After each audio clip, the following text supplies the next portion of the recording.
people's life. What is that? Sorry, what is the Chaos. what is Disorder. Disorder. Okay. Yeah. Amen. Amen. Of mind. So disorder of thoughts. Right. So those three states is what Genesis 1-2 shows how mankind is originally at. And we don't have to see it really far. Just turn on the TV and see the news, and you can see everything that is happening. All that you hear about is chaos in the world or disorder. All you hear about is people with problems, with addictions, with difficulties, and sin because of their void. So Genesis 6:5. Let's see, Genesis 6:5. Then the Lord saw that the wickedness of man was great in the earth, and that every intent of the thoughts of his heart was only evil continually. So because of this emptiness, chaos, and darkness, now human beings are constantly want to have wickedness in their life. It's all that they're desiring. It's just wickedness. It's sin. You go online, for instance, you don't have to go really far. You go to Facebook, you'll turn into something that has to do with vanity, or it has to do with people getting nude, or showing anything that has to do with wanting to draw people to themselves because of lust mainly. And it's thousands and thousands of people watching and wanting to get that. They love lust to the flesh. Anything that will bring lust into their, why? Because there's a void in them, because there's emptiness. And because of that emptiness, they don't know what to fill it with, because they don't know the answer that God has given. And that is the reason why we're here. They don't understand what is their emptiness, so they're constantly wanting to fill themselves with lust, with wickedness, with evil. And that is what is happening in the world. Jeremiah 17, chapter 17, verse 9. The heart is deceitful above all things, and desperately wicked. Who can know it? So we just saw that because of that emptiness, that void, that darkness, that chaos, then mankind is in wickedness, and now their heart is full of deceitfulness. It's so deceitful, and God says, who would know it? Obviously, the only one that truly knows the heart of mankind is God himself. Nobody else knows. Like, we could see somebody that seems like an okay person. Well, that person is not that bad. But is it really? Who does really know people? The only one that knows the heart of mankind is God. And really what we see is because of that fallen state, because of mankind being separated from God, now the heart of mankind is desperately wicked. Like the Bible, the word of God is not exaggerating when it's saying it's desperately wicked. Desperately wicked is just when you're desperate about something, you're like desperate. You're desperate. You're like this, right? You're anxious. You're desperate. You're always want to do wicked things. That's what people want to do when they're separated from God. This is very severe. And let's see now on point number 4, Matthew 11:28. Matthew 11:28.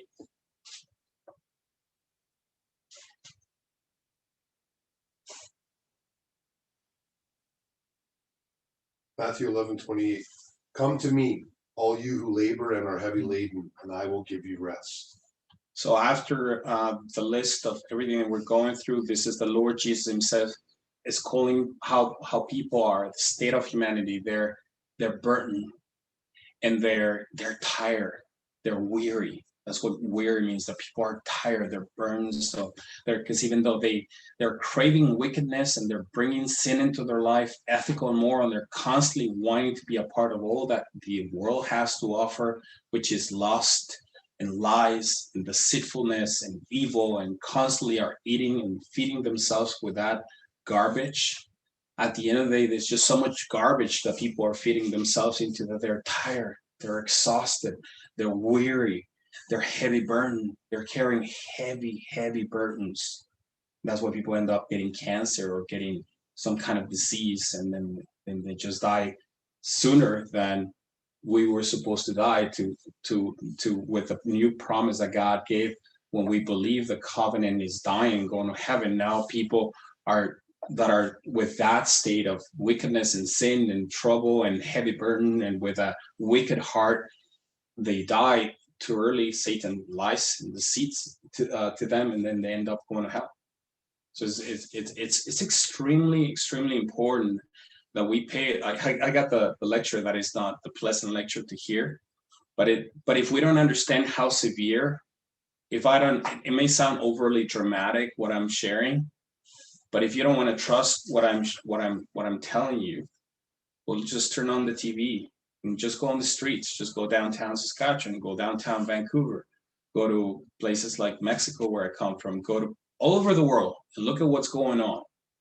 And if we are blinded to what Satan offers, we'll just go walk by them and be like, yeah, who cares? But people are dying in the streets. They're so addicted to drugs and pornography, and it's like, who cares? Because well, that will be our answer if we don't really have God in our life. If we have God in our life and we understand what is the solution, we want to go and bring it to people. It doesn't matter if I have to fly from, or if they have to drive for 48 hours to get to here to share with you guys. We're here because we're eager to share with you the solution that God has given to all of these problems, which derive from one only problem. So if I'm trying to explain the lecture like this, it's not because I'm trying to be dramatic. It's because if we don't understand how severe the problem is, we're not going to be able to understand how amazing the solution that God has given us, so that we can first accept it for ourselves and get out of darkness, emptiness, and chaos and come to life and bring other people to life. See what I'm saying? Somebody say amen? Yes. Amen. Okay, so let's keep on looking on how severe the problem is, the state of mankind. Let's go to Isaiah chapter 1, verse 4 to 6. Isaiah chapter 1, verses 4 to 6. It is, alas, sinful nation, a people laden with iniquity, a brood of evil doers, children who are corrupters. They have forsaken the Lord. They have provoked to anger the Holy One of Israel. They have turned away backward. Why should you be stricken again? You will revolt more and more. The whole head is sick, and the whole heart faints. From the sole of the foot even to the head, there is no soundness in it, but wounds and bruises and putrefying sores. They have not been closed or bound up or soothed with ointment. So we see like the list that God has given us through prophet Isaiah, that he's speaking to people that didn't believe the covenant, they didn't believe what God said that was going to give them life. This is the state of mankind: sickness, bruises, welts, infected wounds. And it's not referring just to physical pain, like I'm sure that we've all had physical difficulties and challenges, but it's referring to a spiritual state where everything's oozing in just pain and agony and suffering and emptiness, chaos, darkness, and just all this trouble. It's just trouble. It just sounds horrible. I mean, the Bible is giving us an explanation of humanity in a very severe and drastic way. And we need to pay a close attention. And I need to analyze myself and say, is the Bible talking about myself? Because if we think, well, maybe this is talking about some people that are on the streets that don't have any food, or they're addicted to drugs. But this is the Bible. This is the Word of God. It's actually written so that I may understand what is my problem. It should speak to me. I'm talking about me, the one here sharing, the one here speaking. And I'm not a drug addict. I'm not an alcoholic. I don't have like what people would consider, oh, that person has a problem, but I'm okay. I don't have a drug addiction. I don't have an alcohol. No. The Word of God is explaining that we should really take a close look on what is the state of humanity, starting from myself. It's like, is this the state that I am at? Is this how I feel? Tired, worry, burdensome, heavy burden. What do I want to desire all the time? What is my heart wanting to do all the time? I need to analyze this into myself and say, is this really the state that I am in? And if we're sincere, I think we're all been there or are there. In Mark chapter 7, verse 21, 23. Mark chapter 7, verses 21 to 23. or actually from 20, from 20. Or Verse, from 20, okay. yes, please. And he said, what comes out of a man that defiles a man? For from within, out of the heart of man proceed evil thoughts, adulteries, fornications, murders, thefts, covetousness, wickedness, deceit, lewdness, and evil eye, blasphemy, pride, foolishness. All these evil things come from within and defile a man. I mean that this is pretty self-explanatory on how God is showing us, and when we're not clear in the covenant that God gave us, we're not understanding what is that God gave us for us to be able to truly have life.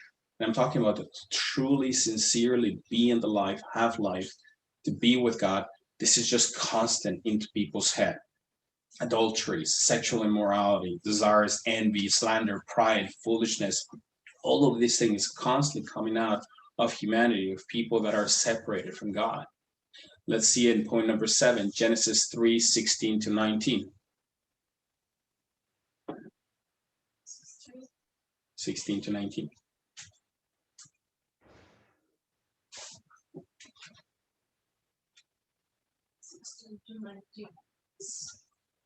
To the women he said, I will greatly multiply your sorrow and your conception in pain, and you shall bring forth children. Your desire shall be for your husband, and he shall rule over you. Then to Adam he said, because you have heeded the voice of your wife, and you have eaten from the tree of which I commanded you, saying, you shall not eat of it. Cursed is the ground for your sake. In toil you shall eat of it all the days of your life. Both thorns and thistles it shall bring forth for you, and you shall eat the herb of the field. In the sweat of your face you shall eat bread, till you return to the ground. For out of it you were taken, for dust you are, and to dust you shall return. So I like how it finishes. It says it came from the dust, even though we don't see that, we weren't a part of that when mankind originally came out of dust, but we know for sure that mankind ends up in the dust, whether they're burned and they're into ashes, or they put in the ground, or they're thrown in the sea. Mankind just becomes dust. So understanding what Brother Dan was saying, that's not originally how mankind was created to be. Mankind was created to have the Spirit of God, and because of that not understanding correctly and accurate, that's why it's so important. If you're here today, you're here because God wants to communicate to you the correct and accurate answer, solution, so that you can get back into the original state, regardless whether we're in a process of a test while we're on this earth, and God is tested. We truly want to love him and being obedient to him, and being in his covenant. But we see, because of the lack of understanding, because of their ignorance, unbelief, and disobedience to the covenant, all these problems came into humanity. They became with they got all these issues in the world, which is ecological. There's marital problems, there's financial problems, there's difficulties in the marriage, there's difficulties with the food, there's difficulties within the environment. There's all these difficulties. They didn't just all of a sudden just appear because of no reason. They appear because God says you will surely die if you disobey, if you don't retain what I gave you. God being the word being the reason why we're alive, and we understanding and holding fast, really clinging to the word, and understanding that the word is what gave mankind life. And because of this problem, mankind not understanding how severe this was, all of these problems, this is the state of humanity as we speak. This is the state of Saskatchewan. This is the state of British Columbia. This is the state of Canada. This is the state of the US. This is the state of Mexico. This is the state of the whole world. And guess what? It's going to get worse. It's going to get way worse. So we need to understand that God is wanting to give us the correct and accurate answer, so that the life may be in us and we can truly give and share life to other people. Let's see in Hebrews 9, verse 27. Hebrews chapter 9, verse 27. And as it is appointed for men to die once, but after this the judgment. So mankind didn't know what was to be, they didn't understand what was death. And now it says, the Bible says now it's destined to die once, and after that, judgment. So imagine living your whole life waiting to die, and then you die, and then it's like judgment. It's like hell is awaiting for people. Not only one death, a second death. The Bible speaks about a second death. So what a horrible thing from the original plan that mankind was in that state of bliss, in that state of being with God, in that state of happiness, in the state of joy. Now it's just difficult and death and then judgment. Matthew 25:41. Matthew chapter 25, verse 41. And he'll say to those on his left, depart from me, you cursed, into the eternal fire prepared for the devil and his angels. So what a heavy lecture. Like we hear the list of everything, how terrible life became. And then we were going to have to stand before God, and we didn't really understand clearly what was the solution for my life, to be able to be with God and have my life restored to the original state with a new body, with the promises that God gave me and everything that I was born to be with God. Now being before God and not being clear about the covenant, and then he's going to be to the left, is going to be, you're going to hell. It's like, really? That's it? I lived my life in suffering and lived my life with difficulties. I lived in a fallen world where the world stinks. And now I have to go to hell, which is even worse than the state that we are in humanity. So please understand that this is critical, that we see how severe it is, that we shouldn't take it lightly. We shouldn't go like, well, no, whatever. We'll just take a study and, get more knowledgeable about the Bible and be more religious. This is very serious stuff. This is life or death beyond any physical state. This is about eternal life. This is about being back to the Creator. Now let's see, and point number 3, beginning of the problem. We'll close with this. There's just 3 more verses, or 4 more verses. And then we'll close so the beginning of the problem. Where does everything begin? The God-given covenant, Genesis 2, verses 16 to 17. Genesis 2, 16, 17. 16 to 17. And the Lord God commanded the man, saying, of every tree of the garden you may freely eat, but of the tree of the knowledge of good and evil you shall not eat. But in the day that you eat of it, you shall surely die. So we see the God being the Word. God gave us the Word, gave humanity that the reason why were they alive and the reason why they had that blessed being, that being with God, was because of God's Word, was because of His covenant. That's the reason why mankind was alive. What did mankind needed to do? They needed to cling. They needed to grasp. They needed to be blended, completely melted into that word, like being like, this is the word. This is what gives me life. This is what keeps me alive. This is what gives me all the addition, because everything that Adam and the woman had in the garden, physical, material, was an addition. The true blessing was that they were with God, the creator of all, the giver of life, the giver of all creation, the one that put him in that royalty state, the one that gave them that title of sonship and kingship, the one that gave them everything that they had. They were before his presence. They knew God face to face. They were able to worship him and love him and adore him like the most amazing relationship. And the reason they had that relationship was because God, being the Word, gave mankind the Word. And they took it for, maybe it's not that important. Maybe what God said is not quite that important. So that's why it's so important that you please listen and be very critical about what we're sharing. Look for the lectures. Be like, is what these guys are saying, is it true? Is it in the Bible? Is it within context? Because people love to grab scripture and take it out of context. I can grab the Bible and tell you 1,000 ways how you can become prosperous and be more healthy and get more wealth and I'm a salesperson. I work in marketing. I can come with 1,000 ideas on how you can become a better person with the Bible.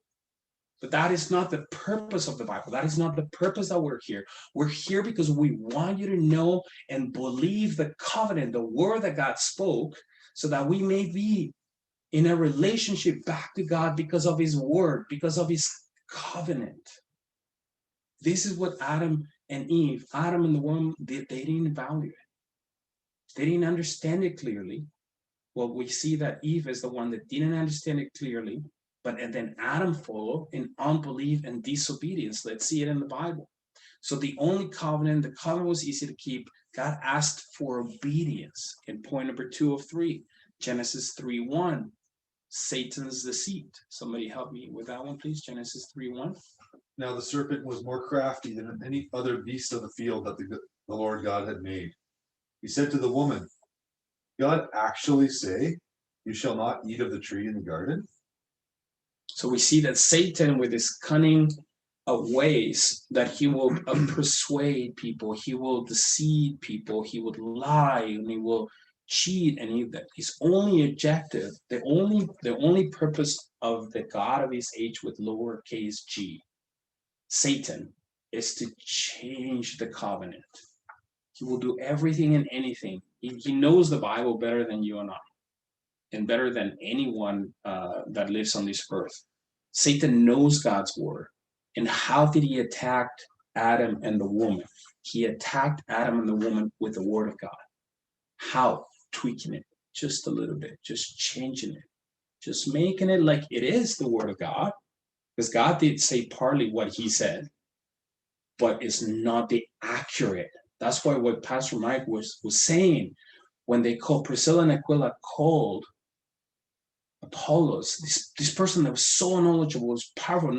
No one in the Bible is referred to in the New Testament as Apollos. Apollos says he was powerful in the word of God. God gives him the title of powerful, and he was mighty with the word of God. And Priscilla, too, simple people like us, we're just simple people. We're nobodies. We just come from, I'm a nobody. They're okay. I'm a nobody. Sorry, I don't want to offend them. I'm a nobody, right? Like, why don't just the simple people like the tent makers, like Priscilla and Aquila, come to this wise man? It's like, you need to understand it more accurately. For what? So that he could understand and value the life that God has given us in the covenant that God gave to mankind. We know that the old covenant, that do not eat out of the fruit of knowledge of good and evil, because you'll certainly die. Die in the Hebrew says, talking about 2 deaths, physical and spiritual. And we know that in the New Testament, there's a new covenant. And that new covenant has one purpose, that we and whomever believes may have life, but not just physical life abundantly. What is the life abundantly? The life in God, eternal life. Amen. So let's see in what that's the work of Satan, and in Genesis 3:2-3. Let's read Genesis 3:2-3. And the women said to the serpent, we may eat the fruit of the trees of the garden, but of the fruit of the tree which is in the midst of the garden, God has said, you shall not eat it, nor shall you touch it, lest you die. So this is the woman. This is a response. This is part of their sin, and part of our sin. Because remember, why are we reading something that happened 6,000 years ago? It's like, what is the point of that? And what does that relate to me? Why do I need to know what Eve did? I wasn't even there. That's Eve's fault. That's Adam's fault. Like, I need to understand, why am I reading this? Because of ignorance, they fell. What is happening to mankind nowadays? Because of ignorance. Nowadays, there's more ignorance to the covenant of God more than ever in history. Amen. There's more people on the earth, more than there's ever been in history. So there's a level of ignorance. Yeah, people know bits and pieces, and they sort of know what is the gospel. They sort of have an idea, but they were like Eve. She like tweaked, she changed. She didn't have a correct, clear understanding, because you see what she's saying. She says, "Of course we may eat fruit from the trees in the garden." The woman replied, "It is only the fruit from the tree in the middle of the garden that we're not allowed to eat. God said you must not eat or even touch it. If you do it, you will die." I didn't say I have a that. question. Yes. Okay, they were not even married at that time. So why didn't Eve can just separate, okay, get separated from Adam? Adam can just say to the Eve that you did it, so I can be separated from you, but because you did the sin, I didn't even do anything. Because they were not even married at that time. Physically, they were not even married, right? They were married. Yeah, God instituted No, they were not married. No, it's not in the Bible. It's that when God gave men the woman, there were that's the institution of the marriage that God established from the foundation of the Yes. earth by giving him a wife, giving him, this is flesh, my flesh, and bones, my bones. The Bible talks about the woman being our like same flesh, so it means a marriage. They became they were one together with Yeah. God. So yeah, Now they are one body. They are not two. They were They are married one in body. heaven. right. It said this in Genesis No, 2. no, my question is this, that she did the sin, but Adam can say that you did the sin, that why can I can be with you. I can be with you. Why? Why? Do you know why? So you're wondering, why did Adam do it too? That's Yeah. the question? Yes. Okay, so No, go ahead. Oh. I just didn't understand the question. oh, Sorry. yeah, so the reason for that is because you think about this, okay? God said to Adam and Eve, well, no, God said to Adam, the day you eat of it, you will surely die. This was before Okay. Eve was created. Oh. Before Eve was created, God said, gave the covenant, the day you eat of this fruit, you will surely die. So now you think, Adam is with Eve, he's watching. Satan comes and he says, did God really say you can't eat from the tree? And she says, no, we can eat, but we can, if we eat of the tree of the knowledge of the good and evil, or we cannot eat of it, nor can we touch it, lest we die. She didn't say we will surely die. She said we might die, lest we die. Now what happened? She took of the fruit and she ate. Adam was standing there. Okay, he watched. Did she die? No. But God said, the day you eat of it, you will surely die. And Adam looked and he said, she's not dying. She did die spiritually, but Adam could not see it. So Adam trusted what he saw with his eyes instead of the word of the Lord. So he said, Satan is telling the truth, because Satan said, you will not surely die. Eve ate, Adam watched, she did not die. He said, God is telling us not the truth. Satan is telling me the truth. Mhm. So she says she gave to her husband who was with her, and he ate also. And this is what the sin of mankind is that they do not believe the word of the Lord. That's why, as Pastor Luis was saying, it's so important that the word of God and knowing what it says clearly. What is the new covenant? Because it was because they did not understand the old covenant, the original covenant, that man fell into where they are. And it's because we don't understand the new covenant today that Christianity is in such chaos. And the other thing, sorry, Adam knew that the God has commanded us, but he did not tell the Eve correctly.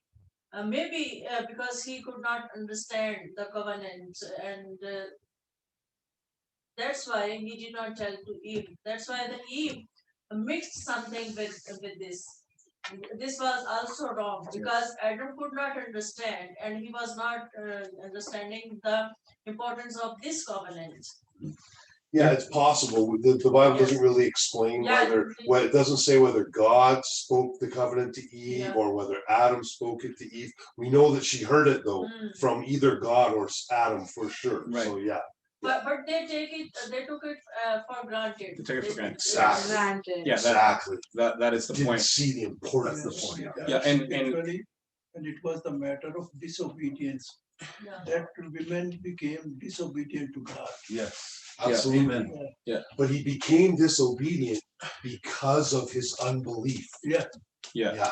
and the Bible shows us, and it's very clear that there was ignorance. It's the washroom is right over here at the front. Okay. front. Yeah, this is This the one. part. You Yeah. guys all hear me now.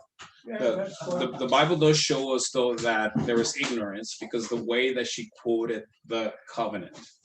That is, the Bible is very clear about that. We don't know, as Pastor Mike was mentioning, but it's also like we don't know like what was the amount of the length in time because they were in eternity together with God. So there's not in specific how long they retained the covenant, how long that Satan took into tempting. Like the Bible's not very specific, but it is specific about the ignorance. There was ignorance in both because if Eve didn't know and they were one same flesh, so then exactly what happened to Adam? Did he had a clear like they were together? He could say like, no, that's not what God says. Hang on a second there, but he didn't do it. So there's ignorance. And then we see in Genesis 3:6, it says there was unbelief. So that's part of their sin. It's ignorance and unbelief. Let's read it in Genesis 3, verse 6. So when the women saw that the tree was good for food, that it was pleasant to the eyes, and a tree desirable to make one wise, she took off its fruit and ate. A2. So we see that they didn't believe what God said, and they were seeing that the sin that Satan was offering, because remember, Satan didn't separate Adam and the woman from God. It was sin. Sin is what separates people from God. So they believed the sin, the lie, the changing of the covenant that Satan came to offer by presenting a fruit that was delicious, that was desirable, that was like he deceived his senses, just as is happening nowadays with what Pastor Mike was sharing. Is like people present a different type of a covenant that seems attractive. Oh, I can make money. Oh, I can do this. Oh, I can do that. Oh, I can, and it's all about me, and it's all about what I can get. It's all how can I get fed, and all about. That's what Satan presented. He deceived and he affected in his senses what they could perceive. That's was his attack, and it's the same attack today. It doesn't change. You see, Satan is always attacking the same way. What is he going to attack? He's going to attack the covenant of God. That's the only thing that he doesn't want us to believe. Because if he's already the God of this age, if he's already ruling and governing on this earth, and God, our God, is allowing him to do that, why? Because the only thing that God is allowing him, because we're being tested right now while we're on this earth, whether we want to be with God or not want to be with God. And Satan, how does he attack so that we may not be obedient to God and we may not follow God? He's just going to attack the covenant of God. That's the only objective. That's what he did back then, and it's the same thing that he's doing today. Exactly the same in the new covenant. So as a result, because of ignorance and unbelief, that was the sin of mankind. Remember, Satan does not separate people from God. Sin is what separates people from God. So because of Satan bringing sin into the world, and sin, what happens to mankind? As a result, mankind is separated from God. Genesis chapter 3, verse 23. Let's read it, and we'll close with this verse. Therefore the Lord God sent him out of the Garden of Eden to till the ground from which he was taken. So because of this, because mankind being disobedient, because mankind being ignorant to the covenant and being disobedient to the covenant of God, they got kicked out of the garden. And the garden was the place that they were originally placed to be in the delightful presence and the glory of God, enjoying the presence of God. We have to remember that the most important thing about the covenant is to be with God. It was not about the rivers that had gold and precious stones and the fruits and the beautiful paradise. Those were wonderful things, yes. They were a blessing, yes, but the original blessing that mankind had is that they were not only indwelt, they didn't only have the Spirit of God in them, but they were also able to see God just the way He is, face to face, every day. God walked in the garden. That's what Genesis 3 says, that God walked, like we were explaining about the physical part of it.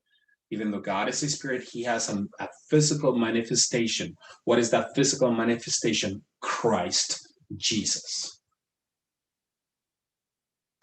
Amen? Okay, that's lecture number 3.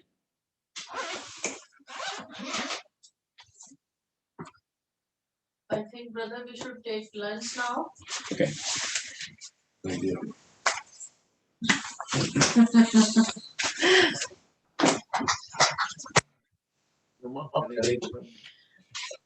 अच्छा आप सब जो zoom पे हमारे साथ हैं अभी हम लंच करने लगे 1 घंटे की ब्रेक है लंच के लिए आप लोग भी फ्रेश हो जाएं 1 घंटे के बाद फिर हम दोबारा स्टार्ट करते हैं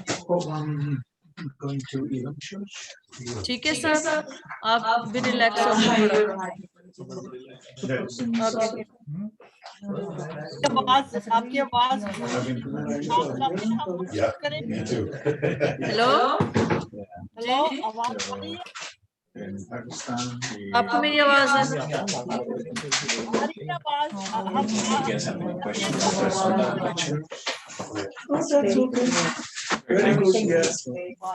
अभी मैंने कहा अभी हम लंच करने लगे हैं 1 घंटे की ब्रेक है उसके बाद आप लोग जो है अभी फ्रेश हो जाए उसके बाद 1 घंटे के बाद दोबारा लेक्चर स्टार्ट करते हैं आप इसको रिकॉर्डिंग चला दो ना अभी हाँ ठीक है